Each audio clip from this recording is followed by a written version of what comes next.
The gun barrel tasted like copper and oil. Evelyn Kincaid stood perfectly still in the darkness behind Miller's General Store, her breath forming small clouds in the October night air. The metal pressed cold against her teeth. 3 men flanked the one holding the Glock.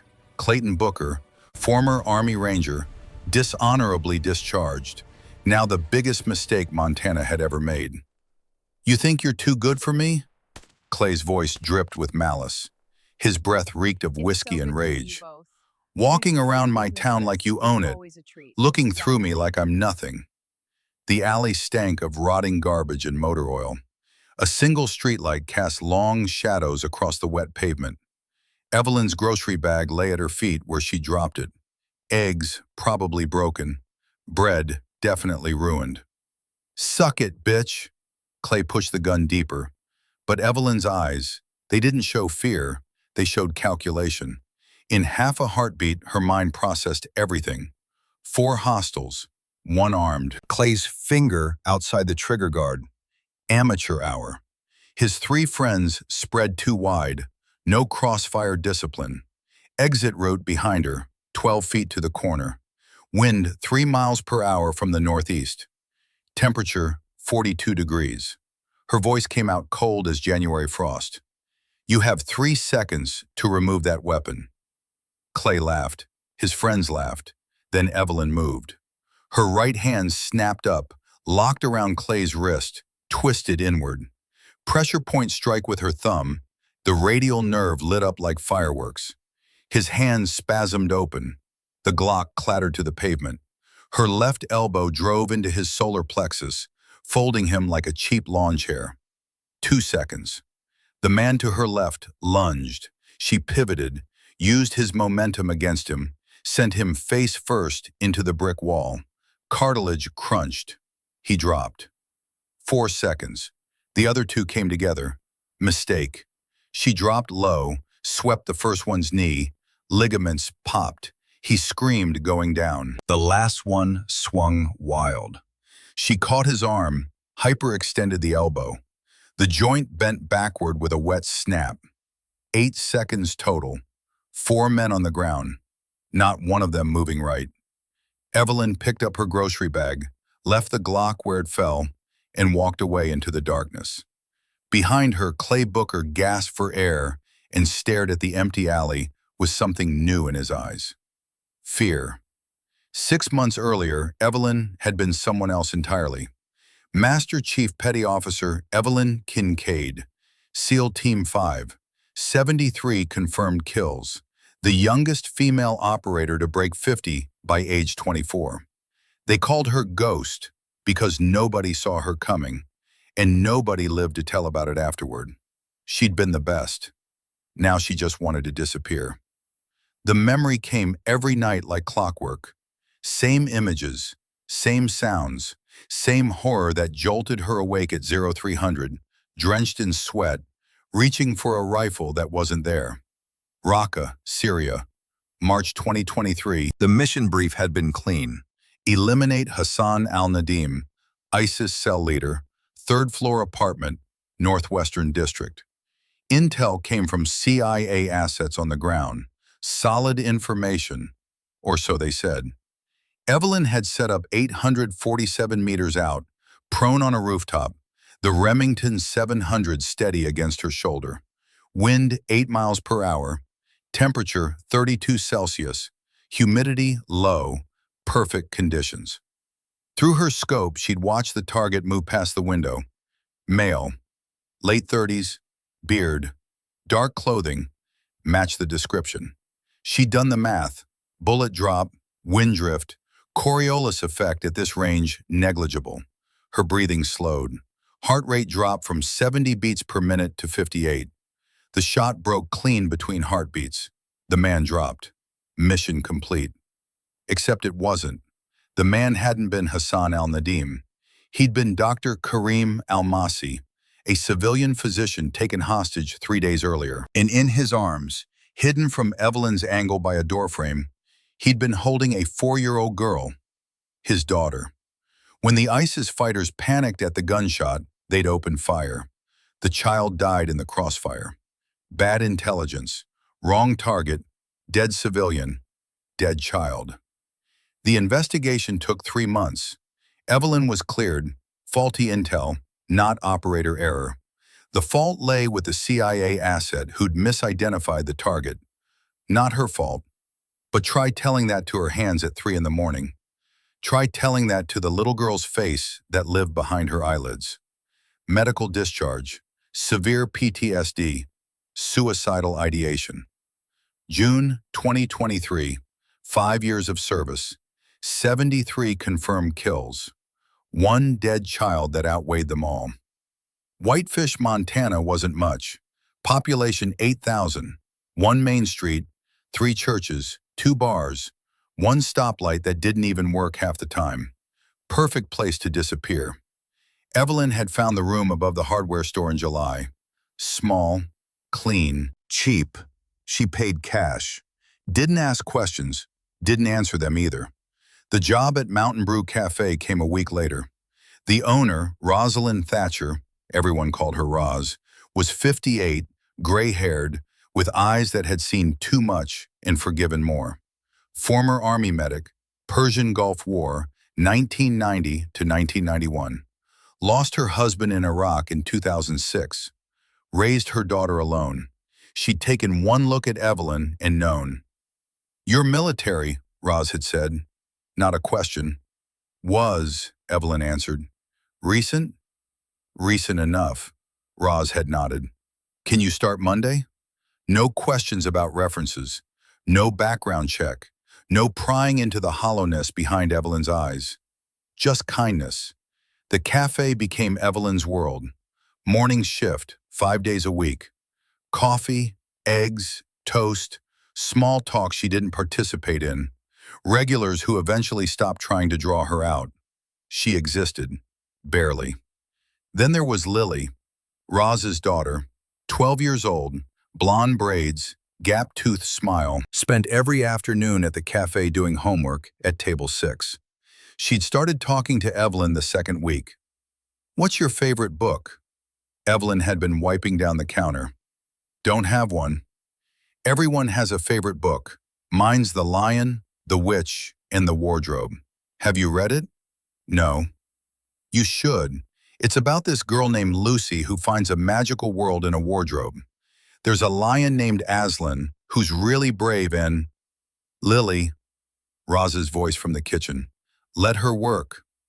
But Lily hadn't stopped. Day after day, she'd chip away at the wall Evelyn had built. Tell her about school, about her friends, about the boy who pulled her hair and the teacher who assigned too much homework. Evelyn never responded much, but she listened. And somewhere in the listening, something small and broken inside her started to remember what it felt like to care about someone. The nightmares didn't stop. 3-4 times a week, Evelyn jolted awake, the girl's face vivid as a photograph. Brown eyes, maybe 4 years old, dark hair in 2 small braids, dead because of her. She'd started running at dawn, 5 miles through the pine forest north of town, pushing until her lungs burned and her legs screamed. Physical pain to drown out the other kind. The therapist at the VA hospital in Kalispell had prescribed medication. Sertraline for the depression. Prazosin for the nightmares. Therapy twice a month. "You need to forgive yourself," the therapist said. "But how do you forgive yourself for killing a child?" Evelyn's father had died when she was 4 years old. Master Chief William Kincaid, Afghanistan, Operation Anaconda, 2002. He'd been carrying a wounded Marine to the evacuation helicopter when a Taliban sniper found him. 3 rounds, center mass. He'd lived long enough to hand off the Marine. Then he'd bled out on the mountain. Evelyn barely remembered him, just fragments. His uniform, his smile, the way he'd toss her in the air and catch her, the sound of his laugh. Her grandfather had raised her, Colonel James Kincaid, Army Special Forces, Green Beret. He'd served in Grenada in 1983, Panama in 1989, Desert Storm in 1991, Somalia in 1993. Retired in 1995 with more medals than wall space. He'd taught Evelyn everything: shooting, tactics, survival, discipline. He'd turned grief into training, turned a 4-year-old orphan into a soldier. "Your father died protecting people," he'd told her when she was 10. "That's what we do. That's what the Kincaids do. We protect those who can't protect themselves." She joined the Navy at 18, BUD/S at 19, SEAL Team 5 at 20, deployed at 21. Her grandfather had died of cancer when she was 20. She'd been in Iraq, couldn't get leave for the funeral. By the time she'd made it home, he'd been in the ground for 3 weeks. After that, she'd had no one, just the teams, just the mission, just the rifle, in the math, in the certainty of violence. Until Syria, until that little girl's face, until everything broke. Clay Booker had first walked into Mountain Brew 3 weeks ago. Evelyn had been refilling the coffee station. He'd come in with 2 friends, loud, taking up space like they owned it. They'd sat at the corner booth and ordered breakfast. When Evelyn brought the food, Clay had grabbed her wrist. "Smile for me, sweetheart." She'd looked at his hand on her arm, looked at his face, said nothing, pulled away. His friends had laughed. Ice cold, that one. Clay's eyes had hardened. "We'll see about that." He'd come back 4 times that week, always finding excuses to talk to her, touch her arm, stand too close, making comments just loud enough for his friends to hear. Roz had noticed. "That man's trouble, Evelyn. You want me to ban him?" "I can handle it." "I know you can, but you shouldn't have to." Evelyn had said nothing, because what could she say? That every time Clay touched her, her training kicked in. That she saw a dozen ways to break his arm, collapse his trachea, rupture his spleen. That the hardest thing she did every day was not hurting him? She'd left that life behind. She was trying to be normal. But normal was hard when muscle memory screamed for violence. The night of the alley, Evelyn had been walking home from the store. Milk, bread, eggs, basic supplies. The kind of normal task that was supposed to prove she could function in civilian life. She'd known they were following her 3 blocks out. 4 sets of footsteps, trying to be quiet, failing. She'd measured her breathing, considered options. Run, but that just delayed the inevitable. Fight, but that revealed what she was. The alley had been their choice, not hers.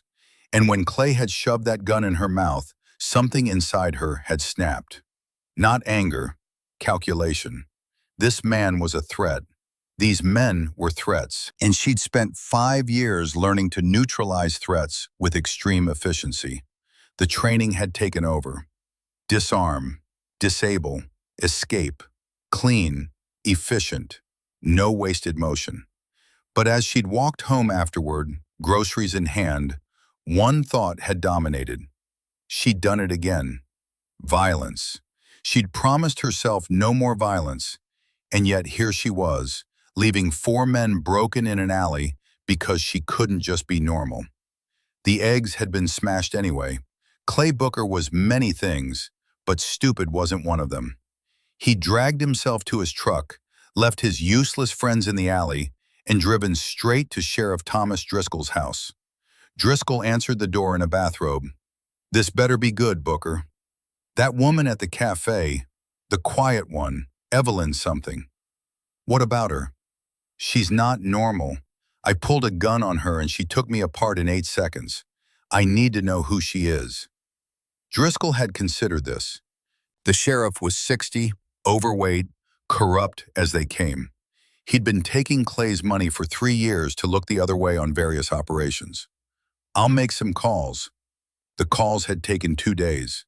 When Driscoll called back, his voice was different, careful. "She's military, or was. Her file's classified so deep I couldn't see most of it, but I got a contact at DOD who owed me. Former SEAL Team 5, sniper, 73 confirmed kills, discharged June last year after some incident in Syria." Clay had felt ice water in his veins. "SEAL? The woman's a stone-cold killer, Clay. Whatever you were planning, forget it. But Clay hadn't forgotten. He'd seen something else in those records. PTSD, medical discharge, suicidal ideation, a broken soldier. And broken things were easy to break further. Marcus Webb ran northern Montana like a feudal kingdom.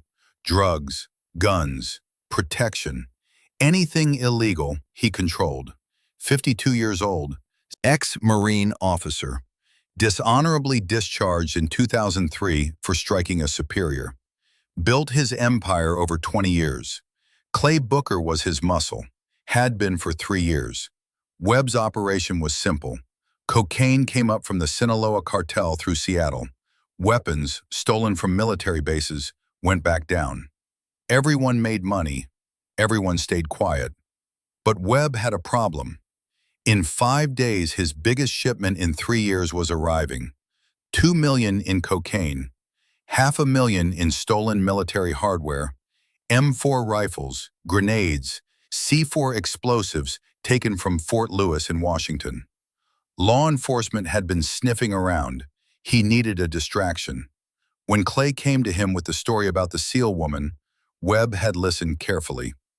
"Broken soldier with PTSD," Clay said. "Nobody in town knows who she is. We grab the cafe owner's daughter, frame the soldier, creates chaos. Cops focus on that while our shipment moves." Webb had smiled. "I like it, but make it personal. I want that soldier destroyed. Take everything she cares about." Clay had smiled back. "With pleasure." Evelyn noticed the surveillance on day 2. Black Ford F-150, tinted windows, parked across from the cafe. Different spot each day, but always with sightlines to the entrance. They were watching her. And more concerning, watching Lily. The girl walked to school every morning, 8 blocks. Evelyn had started following at a distance, making sure she arrived safe. Then following her home in the afternoon. Roz noticed. "You don't have to do that." "I know, but you're doing it anyway." Evelyn said nothing, because what could she say? That she saw Clay's truck following Lily twice? That she'd counted 6 different men conducting surveillance over 3 days? That every instinct she'd honed over 5 years screamed that something bad was coming. She couldn't prove anything, but she knew predators when she saw them. On the 3rd day, Evelyn made a decision. She walked to the town library, used the public computer, created a burner email account, wrote a message to an old contact at NCIS. No details, just, "Need background check. Clayton Booker, Whitefish, Montana. Urgent." The response came 6 hours later. "Booker, Clayton Michael, former Army Ranger. Dishonorable discharge 2019. Suspected involvement multiple criminal enterprises. Known associate Marcus Webb, major drug/weapons trafficker. FBI has open investigation. Be careful." Evelyn deleted the messages, cleared the browser history, walked back to her apartment.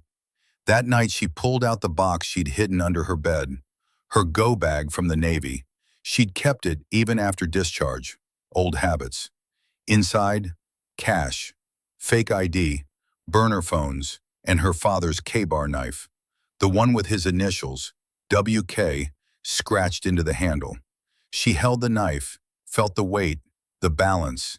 She'd promised herself no more violence. But if Clay Booker and his friends were planning something, she needed to be ready. Day 4 came cold and gray. Evelyn had just finished the lunch rush. 2 o'clock, cafe half empty. Lily at her usual table, working on math homework. The door crashed open. Clay Booker walked in with 6 men. Not the same friends from the alley. These were harder, meaner, armed. She could see the bulges under their jackets. "Everyone out," Clay said. The customers looked confused. "Now!" They scrambled, grabbed coats, left money on tables, rushed for the door. In 30 seconds, the cafe was empty except for Evelyn, Roz, Lily, and the 7 men. Clay smiled. "Hello, Ghost." Evelyn's heart stopped. He knew. "That's right," Clay continued. "I know who you are, what you are. SEAL Team 5, 73 kills. The ghost of Raqqa. Roz stepped forward. Get out of my cafe. One of Clay's men shoved her back. Evelyn moved forward, but 3 guns came up, pointed at her chest. Clay walked toward Lily's table. Cute kid, shame if something happened to her. Don't! Evelyn's voice cut like a knife. Don't what? Don't do this? Clay grabbed Lily by her braids. The girl screamed. He yanked her up, shoved a Glock against her temple. Roz lunged forward. No, please! 2 men grabbed her, held her back. Clay looked at Evelyn. You humiliated me, made me look weak. Now you're going to learn what happens when you disrespect me. Evelyn calculated angles. 7 targets, 3 armed that she could see, probably all armed. Lily in direct line of fire. Roz held by 2 men. She could take maybe 3 before someone shot the girl. Unacceptable odds. What do you want? $50,000, 24 hours. You bring it to the old lumber mill on Highway 12. Come alone, or... He pressed the gun harder against Lily's head. I splatter her brains across her homework. Lily was crying. Mom! It's okay, baby, Roz was sobbing. It's okay. Clay dragged Lily toward the door. His men followed. At the threshold, he looked back at Evelyn. 24 hours, Ghost, and don't even think about calling the cops. Sheriff Driscoll works for us. You call anyone, we'll know. And she dies. They were gone. Roz collapsed. Evelyn caught her. The older woman was shaking, hyperventilating. My baby, oh God, my baby. Evelyn held her, mind racing. $50,000. She didn't have $50,000. Her entire savings was maybe $8,000. But that wasn't the real problem. The real problem was Clay wasn't going to let Lily go. Not alive. This was about revenge, about destroying Evelyn. The money was just a pretense. They were going to kill Lily no matter what, unless Evelyn stopped them. Which meant going back to being Ghost, back to being the killer she tried to leave behind. Evelyn pulled her phone from her pocket. There was one person she could call, one person who might help, one person who knew what she was capable of. She dialed a number she'd memorized 6 years ago. It rang 3 times.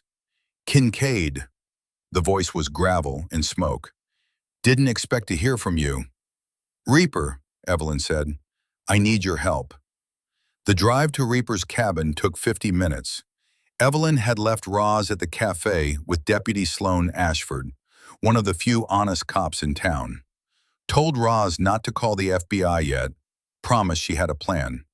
She wasn't sure she did. Declan O'Sullivan lived 40 miles into the Rockies. Off-grid, solar panels, well water. The kind of place that said, leave me alone. Reaper had been her father's best friend, had been with Master Chief William Kincaid when he died in Afghanistan in 2002, had promised a dying man he'd watch over his 4-year-old daughter. He'd kept that promise, trained her, pushed her. When she joined the Navy at 18, he'd called in favors to get her into BUD/S. When she'd struggled through Hell Week, he'd sent letters. When she'd made SEAL Team 5, he'd been there for her graduation. And when Syria had broken her, he'd been there too.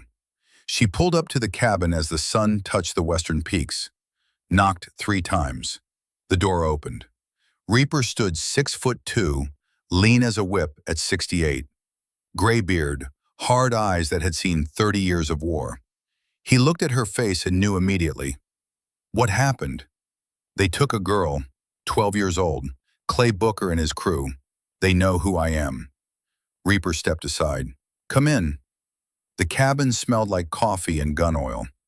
A Remington 700 lay disassembled on the table. Cleaning day. Maps covered one wall. Tactical gear hung on hooks. Evelyn told him everything. The alley, Clay's research, the kidnapping, the ultimatum. When she finished, Reaper was quiet for a long moment. You know this isn't about money. I know. They'll kill her anyway. Kill you too if they can. I know. So what are you asking me? Evelyn looked at the rifle parts on the table. Her father's rifle. Reaper had kept it all these years, maintained it, preserved it. I need to go get her, and I can't do it alone. Reaper studied her. Syria wasn't your fault, Evie. Tell that to the girl in my head. Bad intel kills people, you know that. Doesn't make her any less dead. And this girl, Lily, she's not Syria. This is a chance to save someone. Or get another child killed. Reaper stood, walked to the wall, pulled down a tactical vest. Then we better make damn sure that doesn't happen.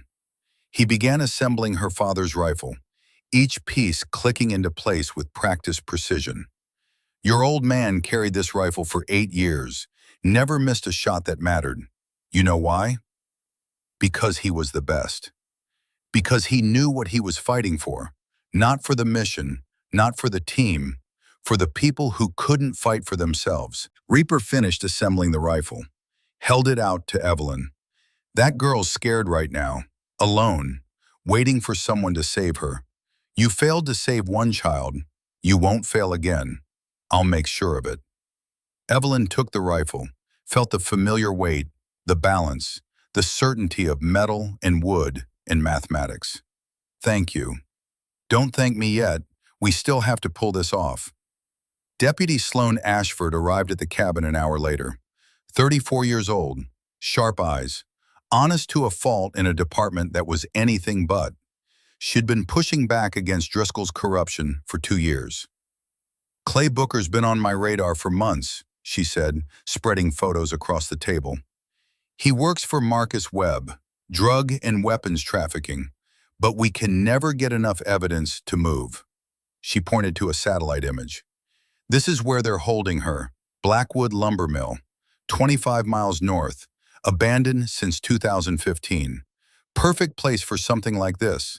Reaper studied the image. Access? One road in, they'll have surveillance, probably 8 to 10 men inside. Timeline?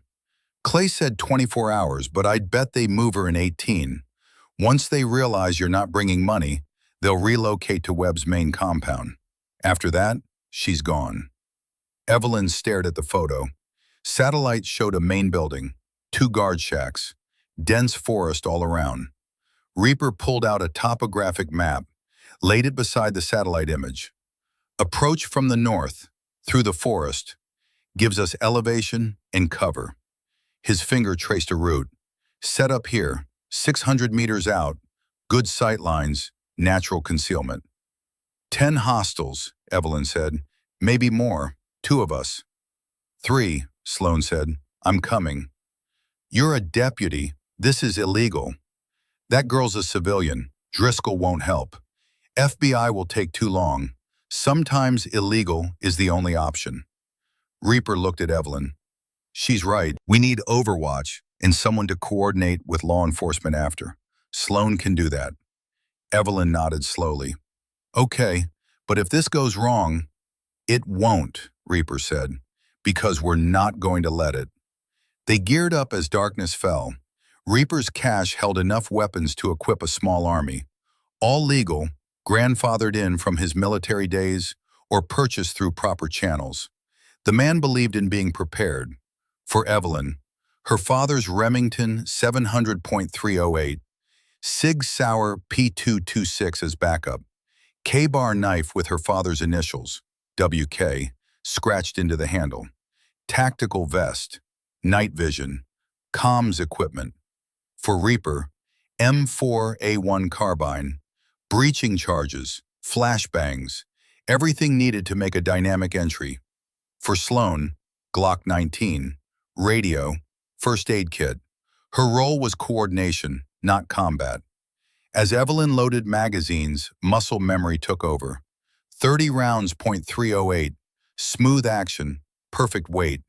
Her hands had stopped shaking. This she knew. This she understood. Violence had a clarity that normal life lacked. Reaper watched her. You sure about this? No. That's honest.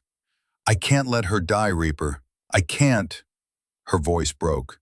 I can't have another child's face in my head. He gripped her shoulder. Your father would be proud. Of what? That I'm good at killing? That you're good at protecting. There's a difference. Evelyn wasn't sure there was, but she didn't have time to figure it out. Sloane's radio crackled. Just got word. Clay's men are moving supplies. They're planning something for tomorrow. We're out of time. Reaper checked his watch. 0200 insertion. 6 hours to prep and move. Evelyn picked up her father's rifle, felt the familiar weight, the balance, the certainty of metal and wood and mathematics. Out there in the dark, Lily was scared, alone, waiting for someone to save her. Evelyn had failed to save one child. She would not fail again, even if it meant becoming Ghost one more time. Even if it meant crossing back into the darkness she'd fought so hard to escape. "Let's go get her," Evelyn said. And in those 4 words, Master Chief Petty Officer Evelyn Kincaid, 73 confirmed kills, medically discharged, PTSD diagnosis, stopped running from who she was. The Ghost was back, and someone was going to pay. The forest was silent at 2 in the morning. Evelyn moved through the pine trees like smoke, each step placed deliberately, weight distributed, no broken branches, no rustling leaves. 5 years of training compressed into pure muscle memory. Behind her, 400 meters back, Reaper held position on a rocky outcrop. Thermal scope, comms link, overwatch. His voice came through her earpiece, barely a whisper. "Ghost, I have 4 exterior sentries, 2 north side, 2 south, rotating pattern every 12 minutes. "Copy," Evelyn breathed. The Blackwood lumber mill rose from the darkness ahead. 3 stories of rotting wood and broken windows. The main building squatted like a dying animal. 2 guard shacks flanked the access road. Sodium lights cast yellow pools across cracked pavement. Somewhere inside, Lily was tied to a chair. Terrified. 12 years old, waiting for rescue or death. Evelyn bellied up to the tree line, 600 meters from the main structure. She unfolded the Remington's bipod, settled prone. The rifle nestled against her shoulder like an old friend. Through the scope, the world came into sharp focus. Guard 1, north side, smoking a cigarette near the entrance. Male, 6 feet, AR-15 slung across his chest. Kevlar vest, professional stance. Guard 2, 20 meters east, pacing, talking into a radio. Bulky, less disciplined. Guards 3 and 4, south side, not visible yet. Evelyn's breathing slowed. Her heart rate dropped. 68 beats per minute. 64. 60. The math came automatically. Range, 587 meters. Wind, 6 miles per hour from the southwest. Temperature, 4 degrees Celsius. Humidity, 68%. Bullet drop at this range, 39 inches. Wind drift, 5 inches right. Time of flight, 0.7 seconds. Her finger rested outside the trigger guard. Not yet. First, she needed eyes on Lily. "Reaper, can you get thermal on the 2nd floor?" "Scanning now." Pause. Got her. Northwest corner room.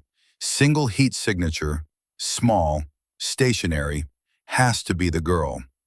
Relief flooded through Evelyn. Alive. Still alive. Hostiles? 6 inside the main building. Ground floor looks like 4. 2nd floor 2, including near the girl's position.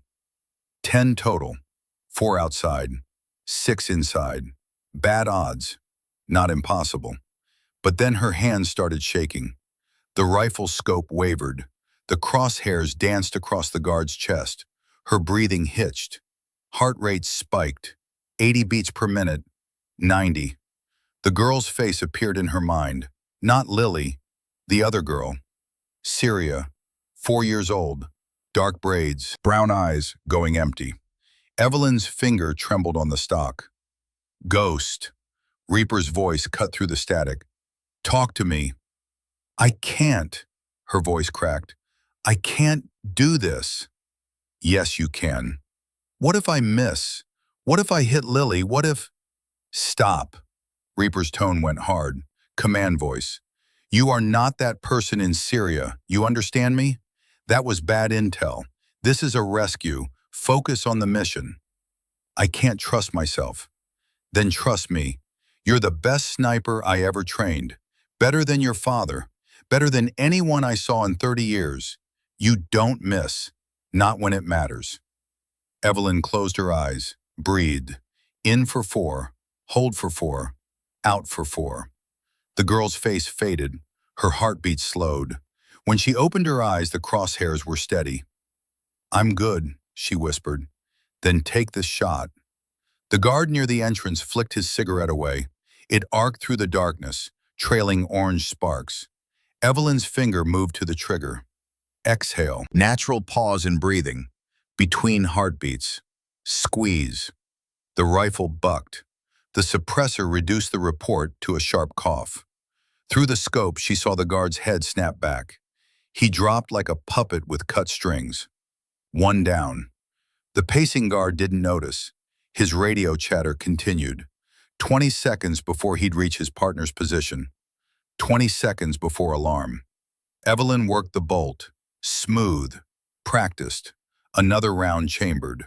Range, 612 meters. Wind, unchanged. Target moving. Lead the shot, 3 feet ahead. Account for his walking speed. Squeeze. The second guard stopped mid-step, crumpled, radio falling from his hand. 2 down. South side guards responding, Reaper said. They heard something, moving to investigate. How long? 90 seconds to north side position. Evelyn shifted aim. The south side guards came into view, both moving fast. Professional, weapons up. She tracked the leader. Range, 573 meters. Shot. He dropped. The last exterior guard dove for cover behind a forklift. Smart. Excellent tactical awareness. But he'd forgotten about elevation. Evelyn's angle gave her a narrow window. 6 inches of exposed shoulder and head. Range, 641 meters. Partial obstruction.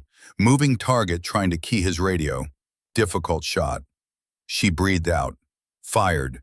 The guard slumped. 4 down. 4 exterior sentries eliminated in 90 seconds. No alarm raised. No shots fired back. The ghost hadn't lost her touch. But inside the building, 6 more men waited, and one of them stood near a terrified 12-year-old girl. Reaper, I'm moving to entry position.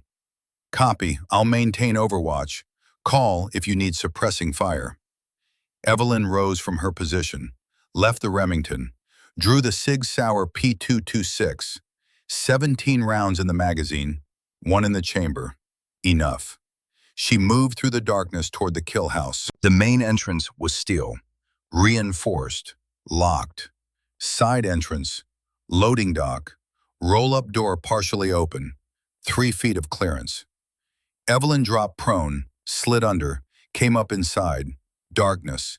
The smell of rotted wood and mildew. Machinery hulking in shadows. Her eyes adjusted quickly. Voices ahead. 2 men. Arguing about a football game. She moved like water. Silent. Fluid. Around a rusted lathe. Behind a support column. The men sat at a folding table, playing cards. AR-15s leaning against the wall. Coffee in styrofoam cups. Evelyn raised the SIG. Double tap protocol. 2 rounds center mass. Immediate incapacitation. But then one of them laughed, and she saw his face. Young, maybe 22, baby-faced. Reminded her of Seaman Collins from her first deployment. Good kid.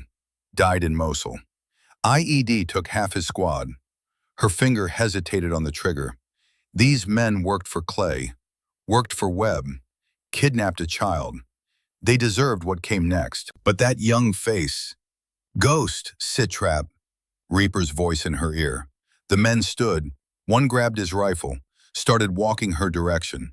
Decision time. Evelyn stepped from cover. Both men spun. She fired 4 times.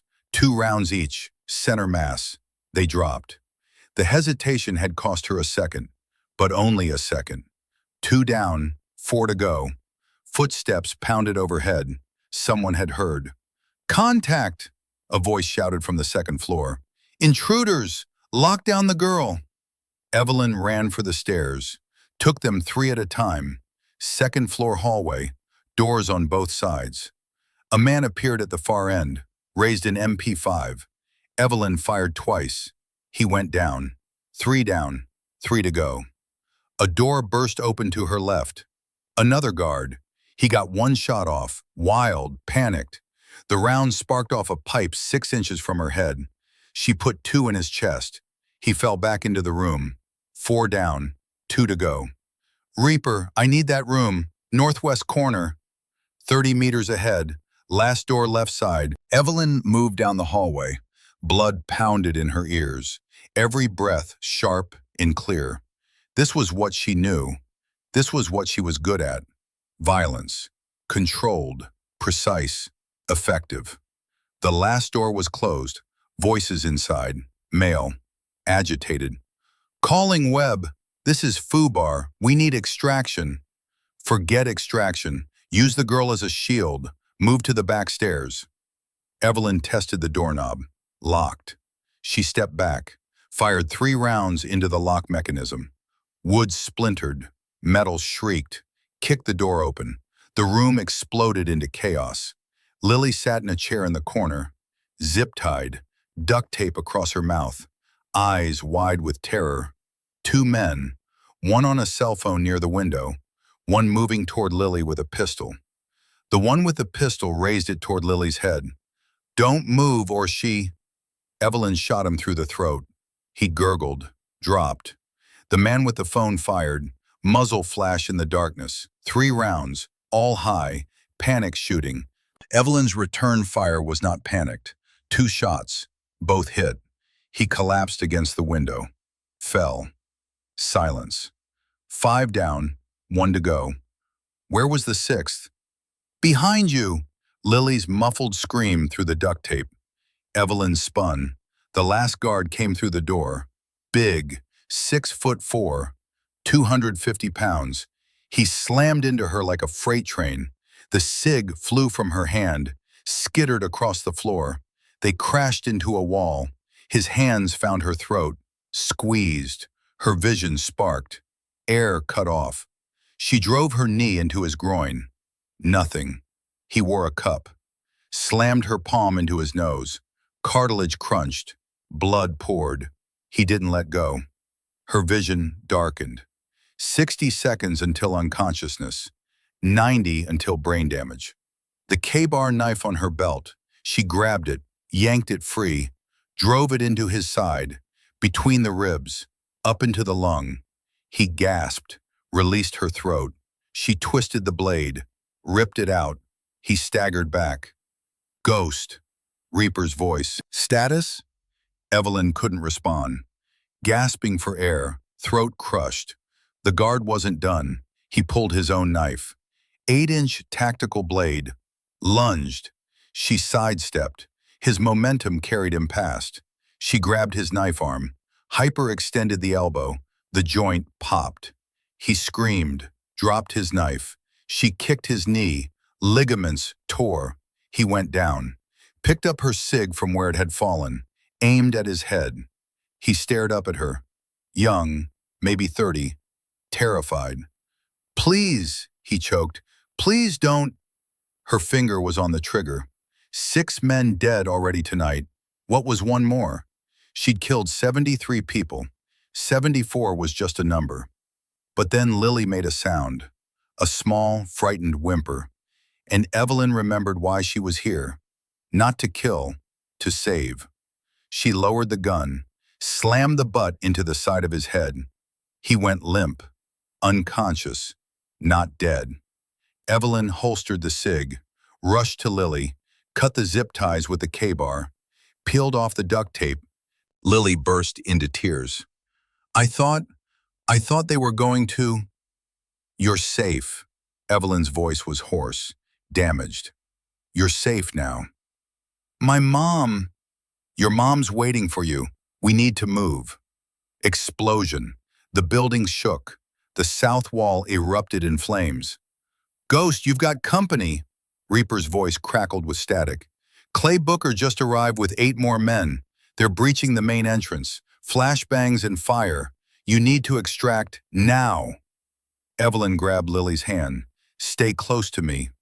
They ran for the back stairs. Behind them, voices shouted. Footsteps pounded. Clay's reinforcements flooding the building. The back stairs were metal, rusted. Each step groaned under their weight. Ground floor, back exit ahead. The door burst open. Clay Booker stepped through. He wasn't alone. 3 men flanked him, all armed, all focused on Evelyn. Clay smiled. Hello, Ghost. Going somewhere? Evelyn pushed Lily behind her, drew the signature, but 4 guns were already aimed at her chest. Drop it, Clay said, or my boys paint this hallway with your brains. Evelyn calculated. 4 targets, 17 rounds. Could maybe take 2 before return fire. Lily in the line of fire. Unacceptable risk. She dropped the gun. Clay kicked it away, approached slowly, savoring the moment. I know who you are now, he said. SEAL Team 5, 73 kills. The ghost of Raqqa. He circled her like a predator. But you know what else I found out? You killed my brother. Afghanistan, 2019. Hassan Booker, Delta Force.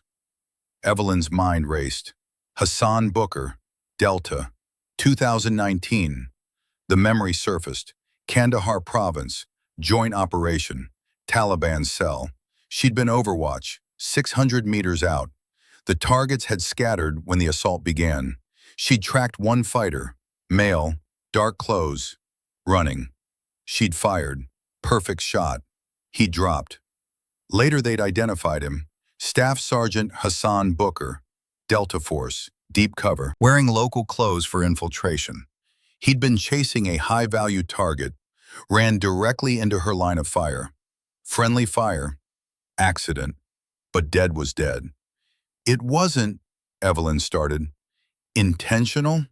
Clay's face twisted with rage. Neither was Syria. Neither was that little girl. But they're still dead, aren't they? You still killed them. He pulled his Glock, pressed it against Evelyn's forehead. Now you're going to know what it feels like. Watching someone you care about die. Helpless, unable to stop it. He shifted the gun toward Lily. No! Evelyn moved to block. 3 of Clay's men grabbed her, held her back. Watch, Clay hissed.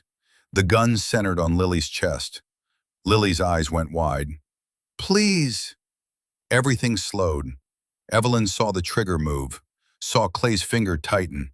This was it. She'd failed. Another child dead because of her. Another face to haunt her dreams. Then the south wall exploded.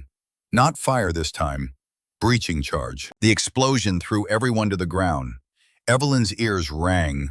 White phosphorus smoke filled the hallway. Flashbangs detonated. Light and sound overwhelmed everything. Reaper came through the breach like an avenging angel. M4A went up, firing controlled bursts. 2 of Clay's men went down. The 3rd tried to aim. Reaper put 3 rounds in his chest. Evelyn rolled, grabbed her SIG from where Clay had kicked it, came up firing.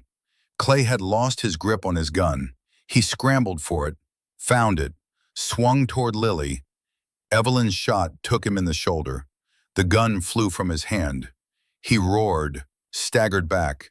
Lily! Evelyn grabbed the girl. Cover your eyes! She pressed Lily's face against her chest, shielded her. Clay lunged for a rifle. Got it, raised it. Reaper's M4 barked 3 times. Clay went down, not dead, wounded, bleeding, gasping. We need to move, Reaper shouted. Buildings on fire, more hostiles inbound. Evelyn scooped Lily up. The girl was light, terrified, shaking. They ran through the breach, into the night. Behind them, the Blackwood Mill burned. Flames reached for the sky. Smoke billowed black against the stars. They made it 200 meters into the forest when sirens wailed in the distance. Police, fire department, or FBI. Evelyn set Lily down, checked her for injuries. Nothing, just scared. traumatized, but alive. "You're okay," Evelyn said. Her voice was gentle, different from the cold efficiency of combat. "You're going to be okay." Lily threw her arms around Evelyn's neck, sobbed into her shoulder, and for the first time in 18 months, Evelyn felt something other than guilt. She'd saved someone, one child alive because of her, not dead. The universe had given her a second chance, and she hadn't failed. The headlights appeared through the trees, 4 black SUVs, FBI insignia on the doors. Agents poured out, tactical gear, weapons, surrounding them. A woman approached, 42, hard eyes, FBI windbreaker. "Evelyn Kincaid, Declan O'Sullivan, lower your weapons." They complied. The agent held up credentials. "Special Agent Genevieve Hartwell, Hostage Rescue Team. Deputy Ashford called us 2 hours ago.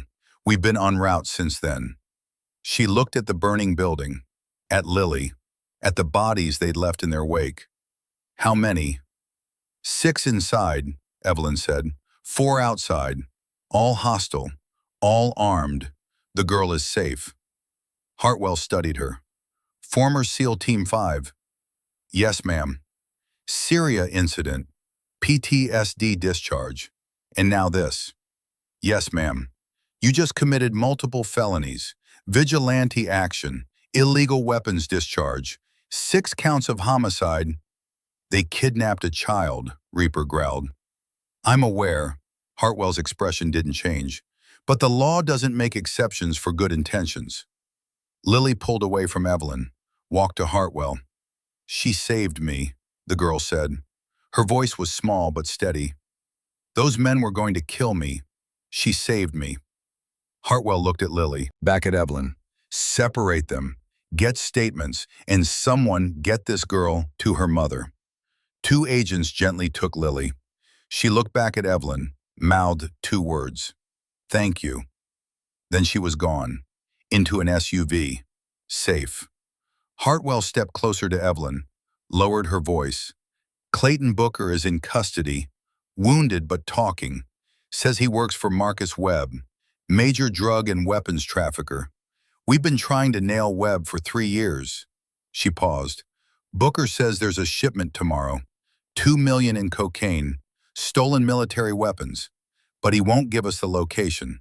Says only he knows." Evelyn said nothing. "You want to tell me why a broken-down SEAL with PTSD just executed a perfect hostage rescue using tactics and precision that would make Delta Force jealous?" "I did what needed doing." "That's not an answer." "It's the only one I have." Hartwell studied her for a long moment. Then she made a decision. "Clay Booker is terrified of you, thinks you're some kind of ghost. Maybe that fear can be useful." She pulled out a phone, showed Evelyn a photo. Marcus Webb, 52, cold eyes, Marine Corps tattoo visible on his forearm. "This man has killed 17 people that we know of, runs drugs and guns through 4 states. We can't touch him because he's smart, careful. But tomorrow he's making the biggest move of his career, 2 million in product. If we take him down, we dismantle an entire criminal network. What do you need from me?" "Your help. One more operation. We provide full immunity for tonight. Clean record, no charges. In exchange, you help us get Webb." Evelyn looked at Reaper. He nodded slightly. "What kind of help?" "The kind you're good at. Reconnaissance, overwatch, intel gathering, non-lethal." "Non-lethal?" "We want him alive, and we want evidence that sticks. That means proper procedure. No more vigilante kills." Evelyn thought about Lily. Safe now, going home to her mother. 1 child saved. But how many more would suffer if Webb stayed free? "I'm done killing," Evelyn said. "I'm not asking you to kill. I'm asking you to help us stop a monster." Reaper stepped forward. "If she does this, full immunity, clean record, no federal charges, you have my word." "The word of the FBI isn't worth much these days." Hartwell's jaw tightened. My word, my personal guarantee. I'll put it in writing. Evelyn looked at the burning building, at the agents securing the scene, at the darkness where Lily had disappeared, safe. She'd left the military to stop killing, but maybe there was another way to use these skills. Maybe redemption didn't mean running from who she was. Maybe it meant using it for something better. What's the timeline? Evelyn asked. Hartwell smiled grimly. 16 hours. We roll at dawn. Evelyn took a long breath, felt the weight of the cig on her hip, the K-bar knife with her father's initials, tools of violence, but in the right hands, tools of protection. Tell me the plan, she said, and somewhere in the darkness, the ghost stopped running from her past and started walking towards something different. Not redemption, not yet, but maybe the road that led there. The fire burned through the night. By morning, the Blackwood Mill was nothing but ash and memory. The bodies were recovered, the crime scene processed, the statements taken. Clayton Booker sat in a federal holding cell, shoulder bandaged, face pale with fear and pain. Marcus Webb's empire ticked toward its final 16 hours, and Evelyn Kincaid cleaned her father's rifle and prepared for one last mission. The ghost had returned, but this time she was hunting someone who deserved it. Dawn came cold over the Montana border. Evelyn sat on the hillside 800 meters from the abandoned customs station. Frost clung to the pine needles. Her breath formed white clouds in the 4-degree air. The Remington 700 rested across her knees. Below, 3 vehicles idled in the gravel lot. Black SUVs, tinted windows, exhaust rising gray against the morning light. Marcus Webb's final play. Through her scope, Evelyn watched men move like ants, unloading cocaine bricks from one vehicle, loading wooden crates into another, military stenciling visible on the boxes, M4 carbines, grenades, C4 explosives. Stolen from Fort Lewis 18 months ago, Webb stood near the lead vehicle, 52 years old, gray at the temples, Marine Corps tattoo on his left forearm. He moved with authority, a man who'd built an empire on blood and fear. 12 armed men surrounded him, professional, alert. This wasn't amateur hour. Ghost, confirm visual. Agent Hartwell's voice crackled through the earpiece. Confirmed, 3 vehicles, 12 hostiles. Webb is center position near the lead SUV. Weapons visible on all targets. Stand by. HRT is 2 minutes out. 2 minutes, 120 seconds until 20 FBI agents stormed the location. Until this ended. Evelyn's role was simple. Overwatch. Mark high-value targets with paint rounds. Provide real-time intel. Non-lethal. She'd agreed to those terms. No more killing. She was done being Ghost. Her finger rested outside the trigger guard. The rifle loaded with blue marking rounds. Paintball technology adapted for precision work. Impact would sting, but not injure. Would mark targets for the assault team. Simple. Clean. No one dies. Then movement caught her eye. Southwest vehicle, rear passenger door. Something shifted inside. Evelyn adjusted her scope. Focused. A child's face appeared in the window. Boy, maybe 8 years old. Hispanic. Zip ties around his wrists. Duct tape across his mouth. Terror in his dark eyes. Hartwell, we have a problem. What problem? Child in the Southwest vehicle. Male. Approximately 8 years old. Restrained. Silence on the radio. Then Hartwell's voice, tight with anger. God damn it. Webb's insurance policy. That's the Sinaloa boss's son. Kidnapped 3 days ago. If we breach, they'll use him as a shield. Evelyn watched the guard standing beside the vehicle. Male, 35. A K-47 held loose across his chest, finger near the trigger. He glanced at the child periodically, making sure the hostage stayed put. We can't wait, Hartwell continued. They're about to go mobile. Once those vehicles move, we lose them. If you breach now, that child dies in the crossfire. I know that, but we don't have a choice. This is our only shot at Webb. Evelyn's jaw tightened. One child dead in Syria because she'd followed orders. Now another child about to die because of tactical necessity. No, not again. I can extract him, Evelyn said. Negative. Your orders are observe only, non-lethal marking rounds. That guard is 823 meters from my position. I have a clear shot. I take him down. The child runs. You breach immediately after. You're loaded with paint rounds. Not all of them. Silence. Kincaid, you were given explicit orders, non-lethal only. If you fire a live round, our deal is void. No immunity. You'll face federal charges. The guard shifted position, moved closer to the vehicle door. His finger moved to the trigger guard. In 60 seconds, those vehicles would start moving. The window would close. Your call, Ghost. Reaper's voice came through a different channel. He was positioned 400 meters west. Backup overwatch. But you know what your old man would say. Evelyn did know. Master Chief William Kincaid had taught her many things, but the most important lesson had been simple. Protect those who cannot protect themselves. Everything else is just noise. Hartwell, that child is 8 years old. I failed one like him in Syria. I will not fail this one. Kincaid, stand down. That's a direct order. Evelyn ejected the paint round from the chamber, loaded a live round. Federal .308 Winchester, 168 grain, boat tail hollow point. I'm sorry, but some things matter more than immunity. She settled into position, cheek welled against the stock, eye to the scope, body relaxed. The guard stood beside the vehicle. 823 meters, wind 9 miles per hour, gusting, temperature 2 degrees Celsius, light snow beginning to fall. The vehicle engine was running. Vibration would affect the child inside. The window was small, the guard's head partially obscured by the doorframe. Missed by 6 inches, and she'd hit the child. No margin for error.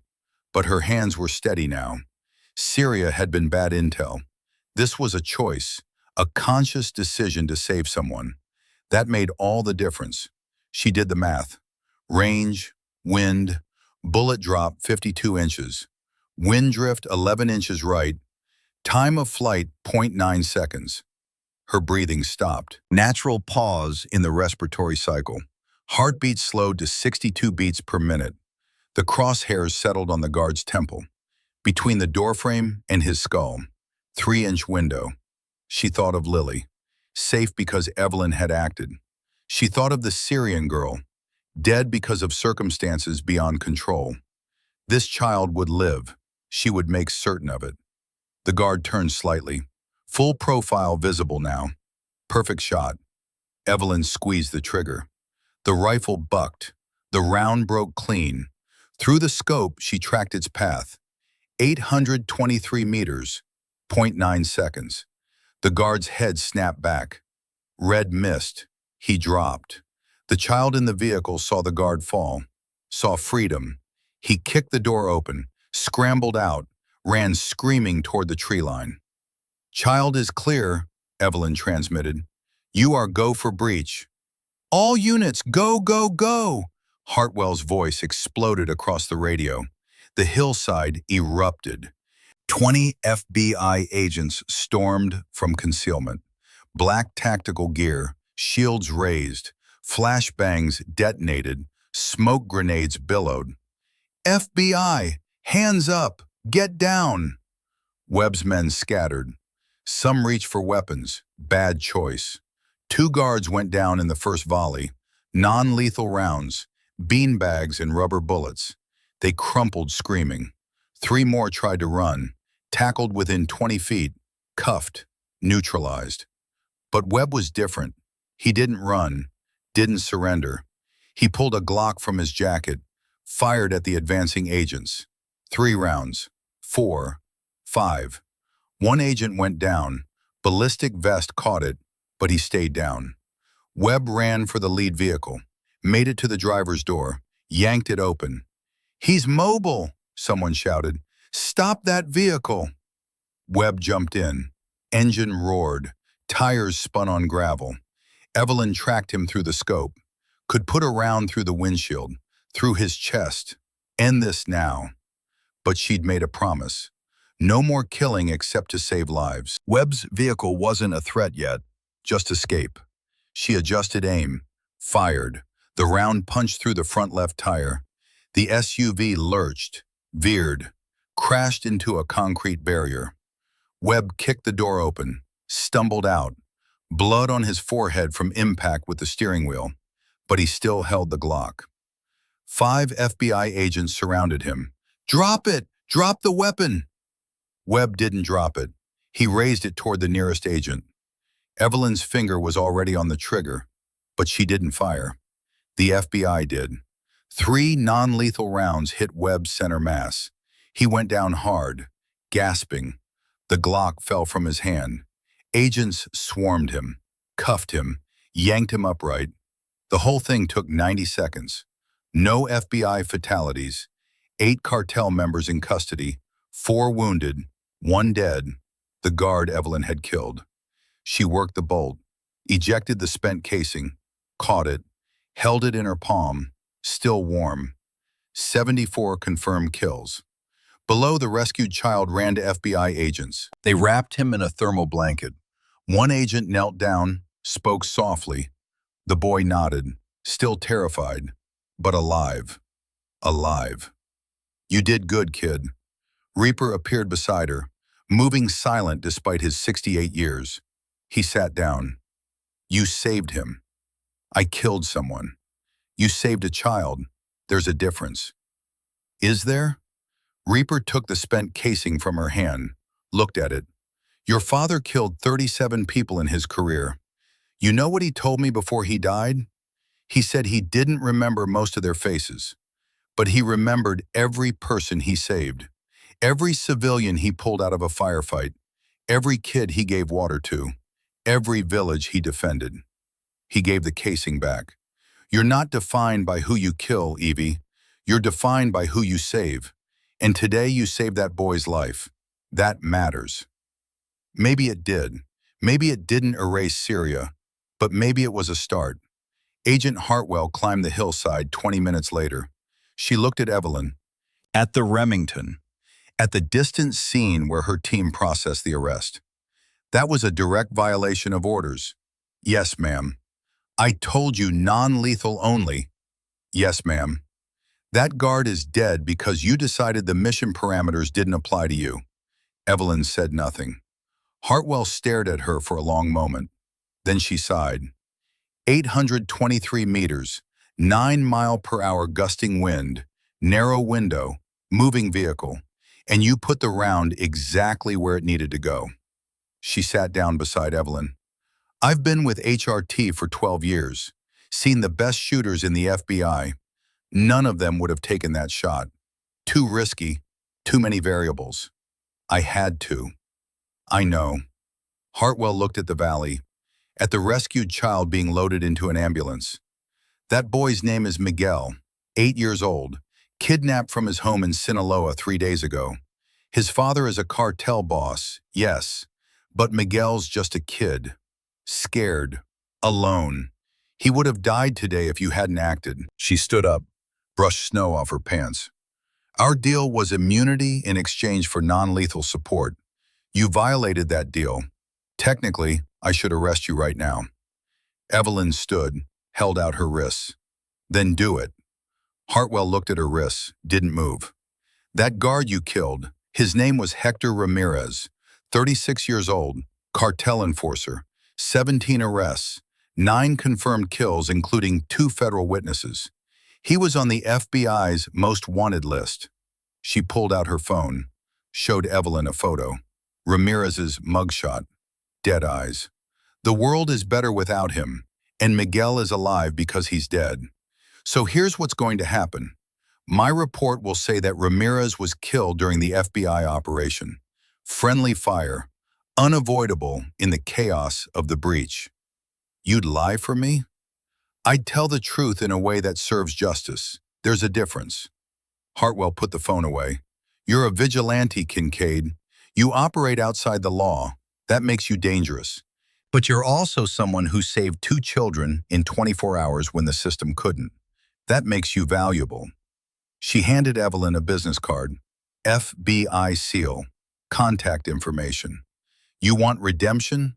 You want to make Syria matter? Then use those skills for something good. Work with us. When we have a situation that requires someone with your particular talents, I'll call. You can say yes or no. No obligation. Evelyn looked at the card, at Hartwell, at the valley where Miguel was safe. What about Clay Booker? 25 years federal. He gave us everything on Webb's operation. And yes, he told us about Hassan, your friendly fire incident in Afghanistan. Evelyn's jaw tightened. Hassan Booker was deep cover, wore civilian clothes for infiltration. He ran into your line of fire chasing a target. The investigation cleared you. It was an accident. Clay knew that. But grief makes people irrational. Is that supposed to make me feel better?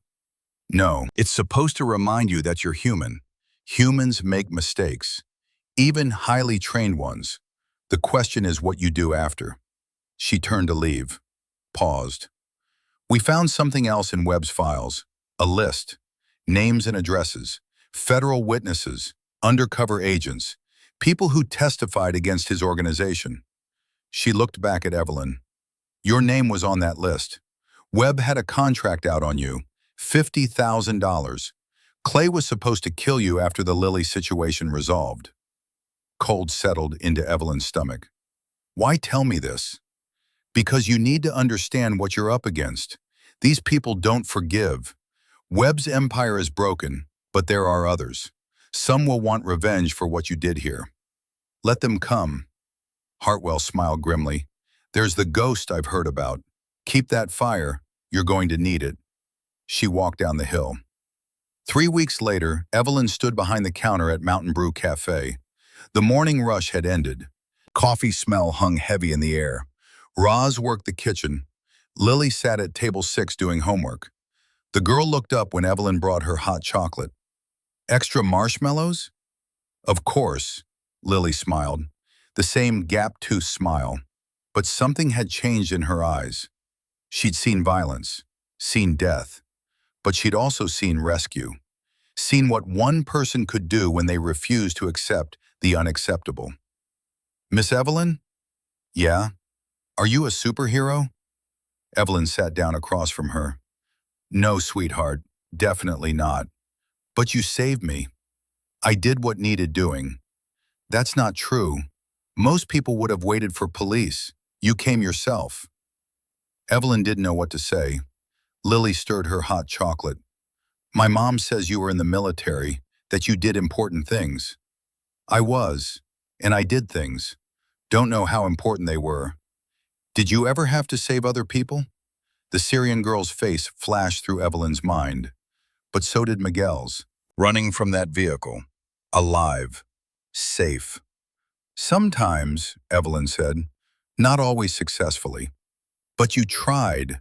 That's what matters, right? From the mouth of babes. Yeah, Evelyn said softly.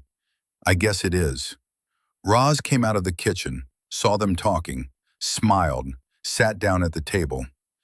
Lily, baby, go check if we need more napkins from the back. But Mom. Now please. Lily sighed, went to the storage room. Roz looked at Evelyn. I heard what happened. The FBI agent came by, told me some of it, not all, but enough. I'm sorry I couldn't tell you everything. You saved my daughter. You don't need to apologize.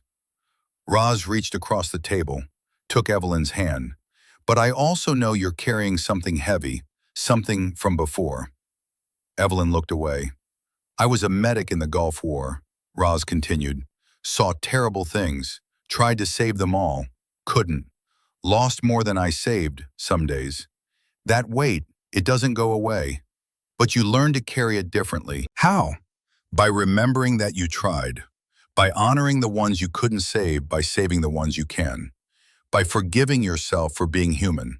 She squeezed Evelyn's hand. I don't know what happened in your past, don't need to, but I see who you are now. And I'm offering you something. Partnership. 25% ownership of this cafe. Put down roots. Evelyn stared at her. I can't. You can. You're family now. Family takes care of each other. Family. Evelyn hadn't had family since her grandfather died. Hadn't had a place to belong. Hadn't had people who looked at her and saw something other than a weapon. I'd like that, she said. Very much. Roz smiled. Good. Now get back to work. Those tables won't clean themselves. Evelyn laughed. Actually laughed. First time in months.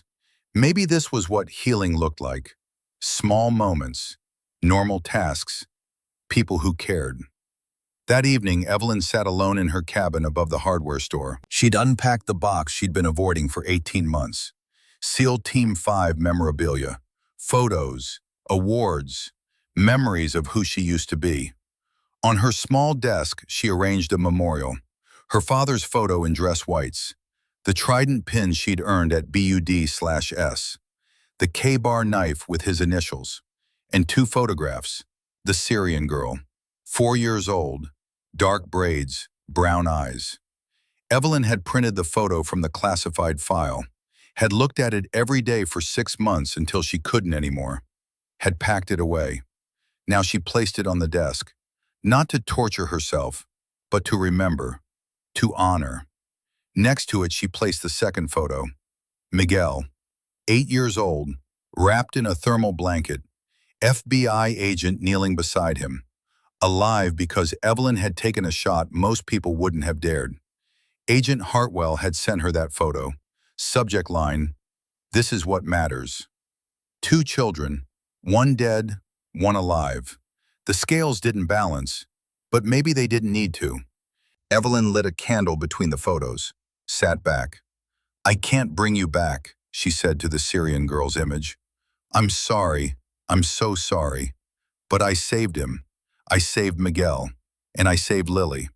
And maybe that has to count for something." Silence answered. But it felt different, less oppressive, less damning. Maybe forgiveness wasn't a destination. Maybe it was a journey, one small step at a time. Her phone buzzed, text message. Unknown number, Agent Hartwell. Situation, 6-year-old girl, kidnapped by cartel near Glacier National Park. Local PD moving too slow. Parents desperate. FBI protocols will take hours we don't have. Need immediate action. Need you. Evelyn stared at the message. She could ignore it, stay here, work at the cafe, live a normal life, let the system handle it. Or she could do what she was trained to do, use the skills that had cost her so much, use them for something good. She looked at the 2 photos, the dead girl, the saved boy, made her choice. She typed back, "Send coordinates, but Agent Hartwell, I'm not Ghost anymore. Use Evelyn." The response came immediately. "Understood, Evelyn. Sending now. Thank you." Evelyn closed the message, looked at her memorial one more time. She spoke to her father's photo. "You taught me that strength isn't measured by enemies killed, but by innocence saved. I spent 5 years being Ghost, feared, lethal, alone. But maybe I can be something else now. Someone who uses these skills for what they were meant for. Protecting those who can't protect themselves." She picked up her father's Remington 700, began the ritual cleaning, muscle memory, meditation. "One child at a time," she said softly. "One shot at redemption at a time." Outside, snow began to fall heavy over Montana. Clean, white, covering the world in fresh possibility. Evelyn finished cleaning the rifle, loaded it, set it by the door, ready. Somewhere out there, a 6-year-old girl was scared, alone, waiting for someone to save her. And Evelyn Kincaid, former Ghost, former killer, former broken soldier, was going to make damn sure that someone came. Not because she was a hero, but because she'd failed once and refused to fail again. Because some things mattered more than personal peace. Because redemption wasn't about forgetting the past. It was about building a better future from its ashes. She stood, grabbed her gear, headed for the door, paused, looked back at the memorial one more time. "Okay, Dad," she said. "I finally understand. I'm ready." Then she walked into the night, into the snow, into whatever came next.